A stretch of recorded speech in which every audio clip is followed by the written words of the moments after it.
வணக்கம் மக்களே! இன்னைக்கு ஒரு day in my life mini vlog தான் பார்க்க போறீங்க. மௌனி குட்டிக்கு இங்கே வந்ததுலேருந்து ஒரே கோல்டு. 2 வீக்ஸ் பார்த்துட்டு அப்புறம் ஹாஸ்பிட்டல் போகலான்னு வீட்டில் இருந்த ட்ராப்ஸ் எல்லாம் யூஸ் பண்ணி பார்த்தோம். பட் எதுவும் சரியாகலை. ஸோ டுடே ஹாஸ்பிட்டலுக்கு போவோம் அப்படின்னு சொல்லிட்டு மௌனி குட்டியை ஹாஸ்பிட்டலுக்கு கூப்பிட்டு போயிருந்தோம். மௌனி குட்டி ரொம்பவே எக்ஸைட்டடாக எல்லாரையும் பார்த்துட்டு விளையாடிட்டு குட்டி பசங்களாம் இருந்தாங்களா, ஸோ வேடிக்கை பார்த்துட்டு இருந்தாங்க. அப்படியே டாக்டரையும் பார்த்துட்டு மௌனக்குட்டிக்கு ஃபுட்டு ஸ்டார்ட் பண்ண சொல்லிட்டாங்க.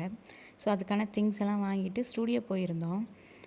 நான் குட்டி பாப்பாவாக இருந்தப்போ எடுத்த இந்த மாதிரியே பிக்சர்ஸ் வந்து மௌனி குட்டிக்கும் எடுக்கலாம் அப்படின்னு சொல்லிட்டு ஒரு ஐடியா இருந்துச்சு. ஸோ அதுக்காக பக்கத்தில் இருந்த ஸ்டூடியோ தான் போயிருந்தோம். அது என்னோடய ஹஸ்பண்டுக்கு தெரிஞ்ச ஷாப் தான், ஆல்ரெடி நாங்கள் சொல்லி வச்சுருந்தோம். ஸோ அங்கே போயிட்டு கடன் ட்ரெஸ் சேஞ்ச்லாம் பண்ணிவிட்டு ஃபோட்டோ ஷூட் ஸ்டார்ட் பண்ணியாச்சு. மௌனி குட்டி ரொம்பவே அழகாக போஸ் கொடுத்தாங்க. ரொம்ப அழகாக கோஆப்ரேட் பண்ணாங்க. எல்லாம் முடிச்சுட்டு வீட்டுக்கு கிளம்பி வந்தாச்சு.